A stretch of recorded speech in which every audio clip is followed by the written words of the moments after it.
Walnut को लगता है नेट जरूर लग रहा है पाकिस्तान टीम हाँ का, जी। मतलब क्यों नेट लग रहा है। अच्छा, नेट में आपको मजेदार चीजें बताऊं, कल जो हुई हैं हमने देखी हैं, क्लोजली वॉच किया है। सुना कल आपने बड़ी लंबी वहाँ पे आकिब जावेद साहब के साथ बहुत लंबा आपका सेशन हुआ है, गुफ्तगू। हाँ जी, मुझे लग रहा है आपको पता लग गया है। और शाबरती अमल जारी था। और नहीं, वैसे एक ऑफ द रिकॉर्ड गुफ्तगू थी, वैसे बोलचाल आपस में पर्सनल हो रही थी, हंसी मजाक हो रहा था, कोई ऐसी कोई ऑफिशियल नहीं थी या टीम के हवाले से किसी के बंदे के हवाले से नहीं थी। आकिब जावेद सब मुझे बड़े कमजोर लगे हैं पहले की निस्बत, मुझे समझ नहीं आ रही क्या हुआ है। या तो उन्होंने अपने आप को फिट किया है ज़रा, या मुझे थोड़े से वो पहले से वीक लगे हैं। तो मैं उनसे यही पूछा कि आपको हुआ क्या है, कि मतलब आप ठीक हैं? तो उन्होंने कहा जी हाँ जी ਅਸੀਂ ਫਿਟ ਹਾਂ, ਅਸੀਂ ਮੁੰਡਿਆਂ ਨੂੰ भी फिट कर रहे हैं। मैं कहा गुड है। तो वो अल्लाह का शुक्र है कि बेहतरी की तरफ हैं। और अच्छा, आप बता रहे थे कुछ चीज़ें हुई हैं बड़ी हाँ, दिलचस्प। उधर जो है वो देखने को ये चीज़ें मिली कि जो फास्ट बॉलर्स हैं हमारे, उसमें अगर हम बात करें शाहीन की, नसीम की, तो बड़े रिदम में नज़र आए हैं हमें कल। जिस तरह बाबर, मुझे वैसे हैरानगी है कि बाबर जैसा बैट्समैन जो है वो 2 मरतबा आउट होता हो, एक दफ़ा स्पिनर की बॉल पे और एक दफ़ा फास्ट बॉलर की बॉल पे। तो वो उनको 2 मरतबा आउट किया अंदर प्रैक्टिस मैच में। कामरान गुलाम ने बेहतरीन इनिंग खेली, फ़खर भी 2 मरतबा आउट हुआ। कामरान गुलाम ने और सऊद ने बहुत अच्छी पार्टनरशिप लगाई और अच्छी इनिंग खेली है उसने। रिजवान ने भी अच्छा उन्होंने स्टार्ट दिया है। अलबत्ता हमारे जो बैटर जो फ़हीम अशरफ हैं, उनकी बॉलिंग भी ठीक थी, अच्छी थी, लाइन लेंथ अच्छी थी। तो आज भी जो है वो होगी प्रैक्टिस उधर ही DHA में, गनी इंस्टीट्यूट में। और कल से बाकायदा तौर पर पाकिस्तान न्यूजीलैंड की टीमें जो हैं वो कल होंगी गद्दाफी स्टेडियम में। सुनने में तो ये भी आया खुशदिल ने बड़ी अच्छी फील्डिंग की है। खुशदिल ने कैच बहुत अच्छा पकड़ा बाबर का। हाँ, वो सलमान अली आगा को उन्होंने शॉट मारी थी, तो वो बहुत अच्छा कैच उन्होंने पकड़ा था। तो फील्डिंग ये कहा जा सकता है कि खुशदिल शाह एक अच्छे बैट्समैन है, एक अच्छे बॉलर हैं, एक अच्छे फील्डर भी हैं। हाँ, और एक 3 in 1 हो गया ना, यूटिलिटी क्रिकेटर, बॉल कैचर भी है। देखें, ये तो बड़ी अच्छी बात है जी। कल हाफिज साहब कह रहे थे कि वो होता है ना, समटाइम्स आपको बस किसी का कहना होता है कि वो बैटिंग अच्छी हो रही है, बॉलिंग, लेकिन देखिए आपने कैच बहुत अच्छा पकड़ा है। यही से कंटिन्यू करते हैं। हमारे साथ एक कॉलर है। अस्सलाम वालेकुम जी, कौन बात कर रहे हैं, कहाँ से बात कर रहे हैं? जी, मेरा नाम मोहम्मद कायम है, मैं लाहौर से बात कर रहा हूँ। जी जी, फरमाइए जी, पाकिस्तान टीम का स्क्वाड तो ऑनलाइन अनाउंस कर दिया गया है, और जिस तरह 2024 में हुआ था कि टीम को कहा था कि टीम सारी चेंज हो जाएगी, और इस मतलब सिलेक्टर्स ने टीम सिलेक्ट की है, तो उनको ये चाहिए नहीं था कि प्रेस कॉन्फ्रेंस में बोलें कि टीम अब जिस तरह भी खेलेगी हमारी जिम्मेदारी, क्योंकि हमने सिलेक्ट की है। बाद में प्लेयर्स पे प्रेशर आ जाता है। बड़ी खूबसूरत बात किया जी आपने, बहुत शुक्रिया आपका। उन्होंने बड़ा एक प्लेयर वैसे अगर देखा जाए तो चैंपियंस ट्रॉफी का स्क्वाड था। इसको जब उस दिन चेयरमैन साहब की प्रेस कॉन्फ्रेंस थी तो उधर ही सिलेक्टर्स भी मौजूद थे, और वहीं पे सारा मीडिया था, वहीं पे ही स्क्वाड को अनाउंस कर देना चाहिए था। 6:30 बजे ऑनलाइन इसको अनाउंस किया गया। और मैं समझता हूँ कि चैंपियंस ट्रॉफी का स्क्वाड आपको बाकायदा तौर पर एक प्रेस कॉन्फ्रेंस कर लेते, सारे सिलेक्टर्स होते, जो भी लोगों के कंसर्न्स होते, सवालात होते, उनको आप दूर कर देते। किसी ने अगर सवाल पूछना है खुशदिल शाह का, आप उसको दूर करते। लोग अब उसका नुकसान क्या हुआ है कि आपने 6:30 बजे अनाउंस की, उससे लेके अभी तक और सो ऑन, ये चलनी है चीजें। और जब अगर खुदा न खास्ता कारकर्दगी ठीक नहीं होगी, ये तो चलनी है ना। आप उसकी रीजन बताते कि खुशदिल ऐसे आया, सऊद ऐसे आया, फ़हीम को हमने ऐसे शामिल किया, ये तरीकाकार था, हमें ये चाहिए था, जिस तरह माजी में होता रहा है। लोग पूछते थे, उसको जवाब मिलता था, आगे स्टेटमेंट आ जाती थी।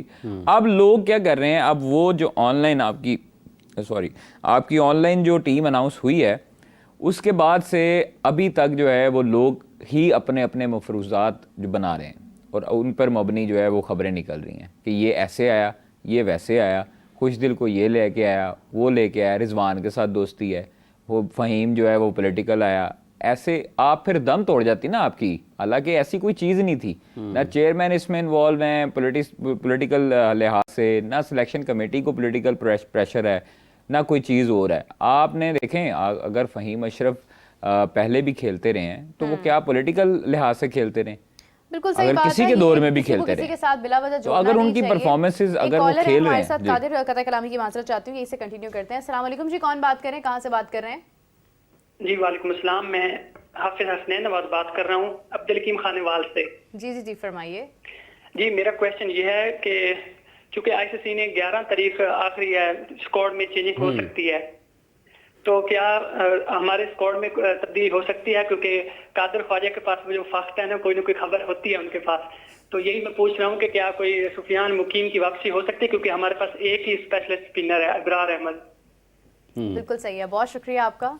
कादिर, आप गुफ्तगू कर रहे थे, उसी में इस बात को शामिल हाँ, करते ये भी हुए शामिल हो गए साथ में। अच्छा, वो अभी इनके भाई का मैं जवाब दे दूं, हाफिज साहब का, वो ये है कि अभी तक किसी किस्म की कोई प्लानिंग नहीं है, मीटिंग नहीं है, किसी किस्म की कोई तब्दीली नहीं है। जब होगी तो सबके सामने आ जाएगी और 11 से पहले पहले ही आ जाएगी, क्योंकि उससे पहले मैचेस भी हैं, उससे पहले ट्राई नेशन सीरीज़ के लिए अब कैंप भी लग रहे हैं। तो खुदा न खास्ता, इन केस खुदा न खास्ता इन 4 दिनों में 5 दिनों में कोई इंजर्ड ना हो, तो फिर कोई उस लिहाज से अभी तक कोई चेंजेस नहीं है। अगर कोई खुदा न खास्ता इंजरी का शिकार ना हो जाए कैंप में, जो अब लड़के हैं पाकिस्तान टीम के स्क्वाड के जो हिस्से हैं, फिर उसके मुतबादल में देखा जा सकता है कि उसको किसने जो है वो मुतबादल के तौर पर ज्वाइन करना है। तो अभी तक ऐसा कुछ अच्छा, ख्वाजा साहब, आप बता रहे थे कि कल के कैंप के हवाले से कुछ अच्छी चीज़ें भी हुई हैं। जैसा कल भी हम शाम में मीरब जैसे इस पर बात कर रहे थे, तो मजमूई तौर पर अगर आप देखते हैं तो कोई टारगेटेड चीज़ नज़र आई। एक तो सिनेरियो मैच है ना, ये तो मतलब जब आप प्रैक्टिस सेशन करते हैं या तरबियती कैंप लगता है उसमें होता ही है। कुछ टारगेटेड चीज़ नज़र आई किसी खिलाड़ी के साथ इनफरादी तौर पर? बिल्कुल, बहुत अच्छा सवाल किया है। हाफिज साहब, मसरूर साहब हैं एक कोच, हाँ जी, याद है आपको? हाँ जी।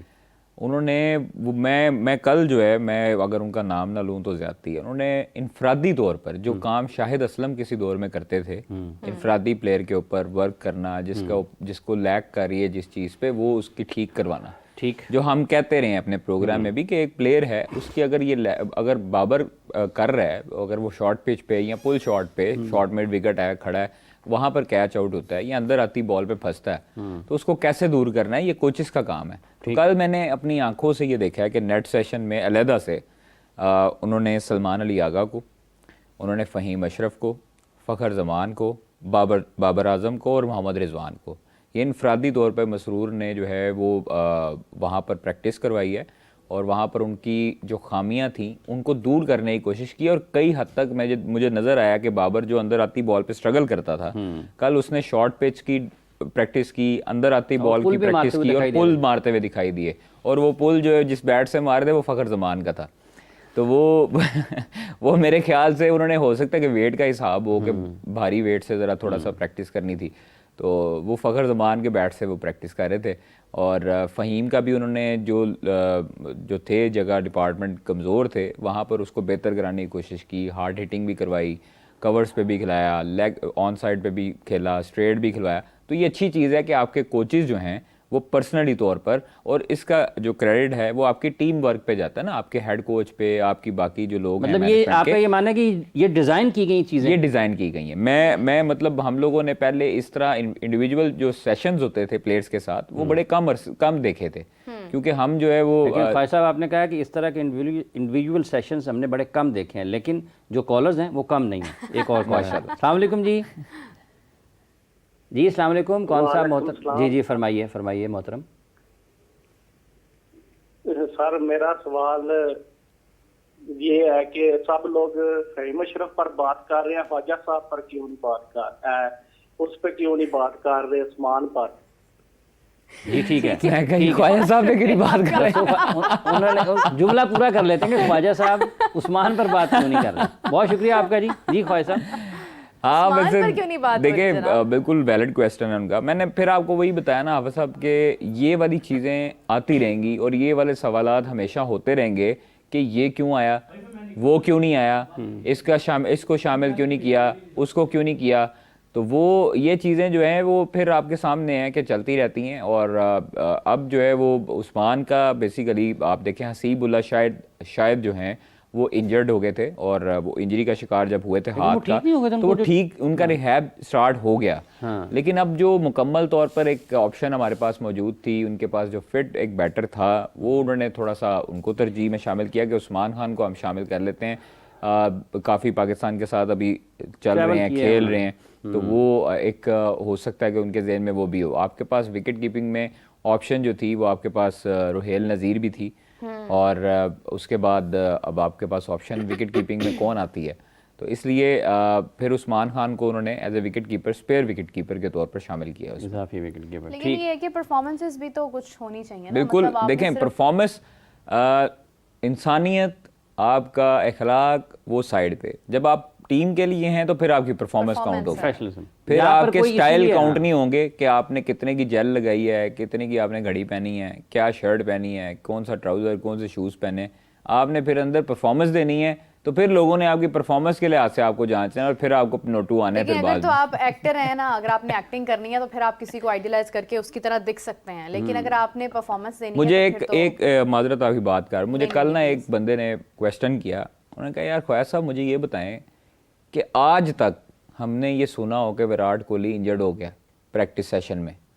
तो मैं हैरान, थोड़ा सा मुझे उस वक्त भी नहीं याद पड़ रहा था कि विराट को मैंने कभी सुना हो कि प्रैक्टिस सेशन में वो इंजरी का शिकार हो गया, या रोनाल्डो जो है वो इस तरह जो है वो इंजरी का शिकार हो गया। तो वो मैं भी लाजवाब था। उन्होंने एक सवाल पूछा, तो मैं यही सवाल आपसे, आप साहब और मीरब से करना चाहूँगा कि अगर विराट कोहली जो है या रोनाल्डो या कुछ ऐसे एथलीट हैं जो कभी ट्रेनिंग सेशन में इंजर्ड नहीं हुए, इसकी वजह क्या है? ख्वाजा साहब, इसमें सबसे पहली बात तो यह है कि एक तो लक फैक्टर आपका बड़ी अहमियत है। लक आपकी साइड पर है या नहीं है, क्योंकि आप चलते चलते आपका भागते हुए टखना मुड़ जाए, ठीक है, तो वो तो आपके काबू में नहीं है, ठीक है। चोट लग जाए आपको, चलते चलते केले का छिलका नीचे आ जाए। हाँ, लेकिन क्या ground वो तो से- किस्मत है ना थोड़ी। लक फैक्टर है, लेकिन इसके साथ एक और बात भी है। दूसरी बात यह है कि आप अपने आप को जिस्मानी तौर पर कितना तैयार करते हैं, फिजिकली जिस ट्रेनिंग की आपको ज़रूरत है। क्योंकि अगर आपको एक हाई प्रेशर गेम्स में जाना है ना, तो वो उस वक्त आपके ऊपर जो दबाव आना है ना, अगर आपकी बॉडी उसको उस दबाव को बर्दाश्त करने के काबिल नहीं होगी ना, तो आपकी इंजरी के चांसेस बढ़ जाते हैं। आपको कोई मसला, आपका इधर चला गया, कुछ उधर चला गया, इस किस्म की इंजरीज हो जाती हैं। लेकिन ये जो दो एथलीट्स के आपने नाम लिए ना, ये दुनिया के टॉप एथलीट हैं। रोनाल्डो का भी जिक्र कर लें या फिर विराट कोहली का, वो फुटबॉल में, ये क्रिकेट में। तो इन दोनों की फिजिकल फिटनेस की जो ट्रेनिंग है ना, या जो उनके तरीक़ाकार हैं, अगर आप उनको देख लें तो आपको एक फ़र्क तो नज़र आ जाएगा कि यार ये अब इनका क्यों नहीं कोई इस किस्म की चीज़ हो जाती ना। तो ये एक बुनियादी फ़र्क है इन दोनों में और दुनिया के दीगर खिलाड़ियों में। लक फैक्टर उनकी साइड पर है, लेकिन उसके साथ साथ आप उनकी मेहनत को भी नज़रअंदाज नहीं कर सकते कि जितना वर्कआउट वो करते हैं अपने आप को जिस्मानी तौर पर मजबूत बनाने के लिए, क्या कोई और इतना करता है? उसी टीम में है ना जी मीरब, रोहित शर्मा उसी टीम में है, विराट कोहली, दोनों को देख लें। हालांकि लोग ये कहते हैं, क्रिकेट को जो खेले हुए हैं वो कहते हैं कि शायद अगर टैलेंट की बात की जाए, सलाहियतों की बात की जाए, तो विराट कोहली से ज़्यादा बेहतर नज़र आते हैं रोहित शर्मा। क्योंकि जितना टाइम और जितनी क्लीन हिटिंग, वो जितनी आसानी के साथ एफर्टलेस शॉट्स वो खेलते हैं, शायद विराट ना खेल पाते हों। लेकिन जो वर्क एथिक्स हैं, जो गेम को अप्रोच करने का तरीका है, या और चीज़ें हैं जो उनकी खेल के मायार को बुलंद कर सकती हैं, वो कहीं ना कहीं फ़र्क नज़र आता है। अच्छा, महेंद्र सिंह धोनी के बारे में भी कभी शायद सुना हो कि वो इंजर्ड हुए हैं या नहीं हुए हैं? मैंने पर्सनली, क्योंकि हाफिज साहब आपका और आकार साहब आपका इंजरी ज़्यादा तजुर्बा है। देखें, इंजरी ये नहीं है कि वो हर बंदा जो है वो लोहे की बॉडी रखता है। इंजरी किसी के साथ किसी टाइम भी हो सकती है। मैं आपको एक बात बताती हूँ, लेकिन विराट- आप अगर मेंटली तौर पर और जिस्मानी तौर पर अपने आप को टफ रखते हैं, फिजिकल तौर पर फिट रखते हैं, उतनी आप जो है वो सारी प्रोटीन और कार्ब्स लेते हैं जितनी आपके जिस्म को चाहिए। ये नहीं कि हम जो है वो जब टीम को देखते रहे हैं तो वहाँ पर सजियाँ आती रही हैं, वहाँ पर शनवारी आता रहा है, खबियाँ भी, और वहाँ पर वहाँ पर खबियाँ सजियाँ दोनों आते रहे। तो ये चीज़ें कोरोना के दिनों में तो ये बहुत हुआ है। एग्जैक्टली सर, बंद कमरों में क्या नहीं हुआ, पूरे वो पैकेट आते रहे हैं खाने गोश्त के, ये वो। देखें तो खैर ये चीज़ें जो है भी होती रही हैं ना। करना चाह रही थी कि